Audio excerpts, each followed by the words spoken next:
प्रणाम, नमस्कार, वंदे मातरम। मैं गजेंद्र प्रसाद मधुबनी से आपका भाई आज फिर आपके पास आकर मिलते हुए बहुत ही अच्छा लगता है। आज फिर मैं आपके पास साफ श्री की वाणी को लेकर आया हूं और ये दूसरा भाग है। आप कहेंगे कि बार बार भागों में विभक्त क्यों कर दिए चर्चा को, तो इसलिए कि पूरी वीडियो लगभग 46 मिनट का है और 46 मिनट के वीडियो साहब श्री की वाणी उतना सुनकर समझ लेना अपने बस में तो नहीं है। इसीलिए मैं इस वीडियो को 4 या 5 भाग में विभक्त किया हूं और आपके सामने दूसरा भाग लेकर प्रस्तुत हूं। भाई बहन, हम सभी को साहब श्री के निर्देश के अनुसार गुरु कार्य करना चाहिए। इसके लिए हम सभी को समझना भी पड़ेगा कि साहब श्री कह क्या रहे हैं, उस बात को समझना होगा और समझेंगे तब लोगों को बतावेंगे कि शिव गुरु है और तब लोगों से शिव कार्य करने को आग्रह करेंगे और स्वयं भी करेंगे।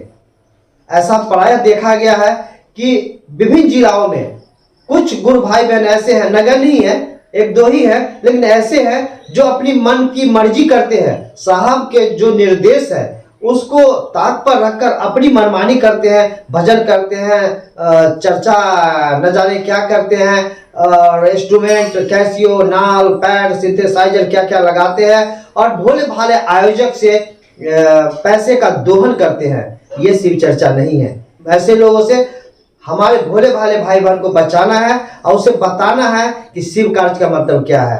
हमारे वाणी से, हमारे कर्म से, हमारे भरोसा से, हमारा जो आउटपुट है उससे लोगों को शिव कार्य करने की प्रेरणा मिले। यानी हम लोगों को बतावे कि शिव हमारे गुरु है, आप शिव को गुरु मानिए। जैसा साहब श्री कहते हैं वैसा कहेंगे तो निश्चित रूप से लोग शिव को गुरु मानेंगे और यही मेरी सच्ची शिव चर्चा होगी।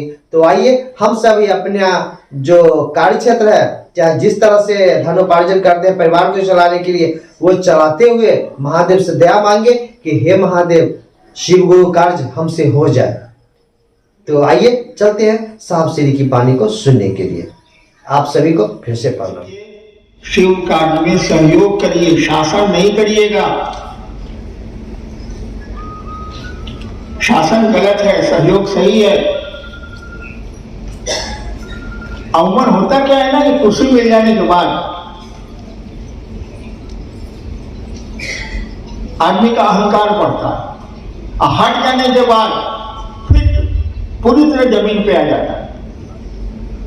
आप में भी कोई बहुत लोग हैं जो पुलिस इंस्पेक्टर थे, बहुत कुछ है, हम भी रहे हैं सरकार में ज्वाइंट सेक्रेटरी, उतर जाने के बाद गिर जाता है।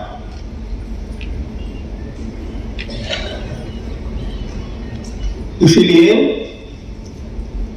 सहयोग करिएगा, शासन नहीं करिएगा, अन्यथा मैं आपका सबसे पहला विरोधी होऊंगा। मैं शिव का शिष्य पहला विरोधी होऊंगा। मैं लोगों को शिव की ओर लेके चलना है। ये नहीं जताना है क्षेत्र में कि आई एम द किंग, मैं ही राजा हूं। और मैंने किताबों में लिखा भी है, कहता भी हूं, मैं शिव शिखर के शासन का विरोध करता है।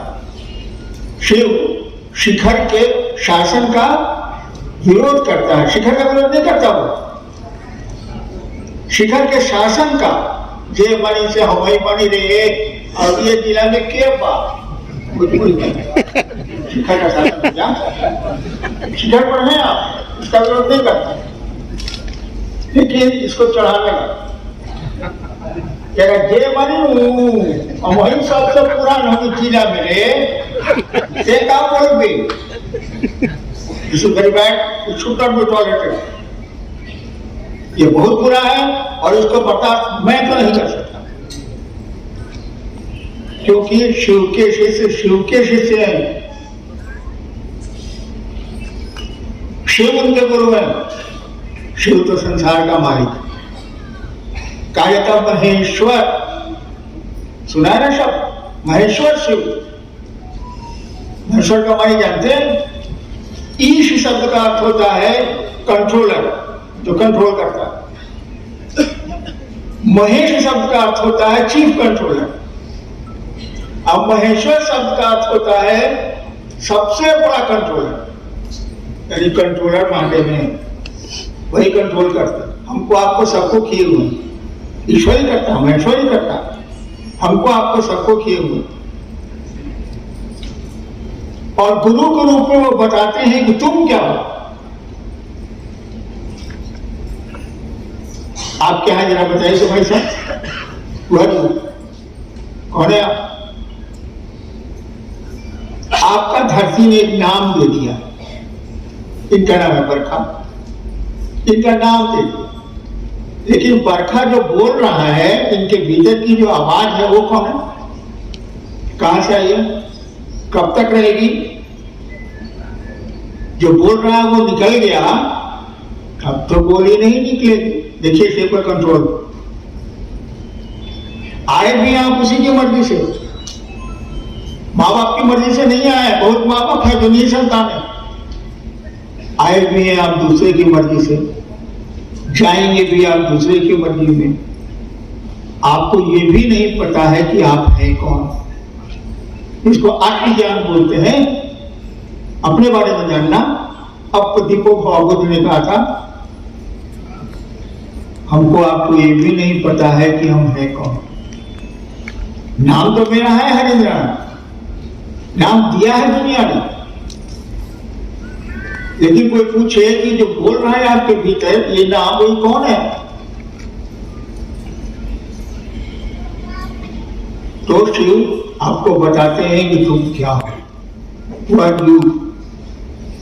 और जब आपको ये भान हो जाएगा कि आप इस रहने की जगह पे नहीं है, ये जगह पे रहेंगे नहीं, कोई नहीं रहा, तब जीवन की आपाधापी बंद हो। हाय बाप हाय माँ जो कर रहे हैं, अरे मकान ना भर रहे, अरे बेटवा करके नहीं रही रे, अरे गाड़ी नहीं चले रे, ये आपाधापी बंद हो जाए। जब जान जाएंगे कि रहना ही नहीं है। बड़ी सुंदर जातक कथा है, सच्चाई तो नहीं है, लेकिन कथा है कि भगवान बुद्ध ने जब पूछा था सारथी से, एक लाश देख के क्या हुआ, सारथी ने कहा था मर गया। बुद्ध ने कहा मैं भी मर जाऊं। सारथी क्या बोलता? चुप रह गया। और कहानी है, दिखलाती है आपको सच हो या झूठ। बुद्ध ने कहा रथ रोको, उतर गए। सारथी ने पूछा जाके क्या कहेंगे?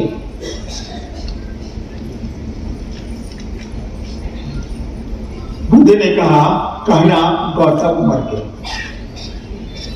सोचा कि जब कोई काम करेंगे और दुनिया से चले ही जाएंगे, कुछ पता ही नहीं, तो पहले इसी का पता लगा लेते हैं कि हम हैं कौन, ऐसा हमको मारेगा कौन। हम लोग का सबका यही है, संसार में आए हैं, कब तक रहेंगे, किसी के बस में कुछ भी नहीं।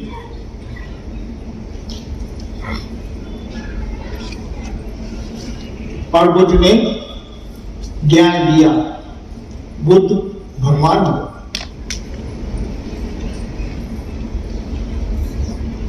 अभी आप लोगों को कुछ कहना है तो बोलिए, मैं बहुत देर बोलूंगा नहीं, मुझको 3 दिन से बुखार था ही उतरा है।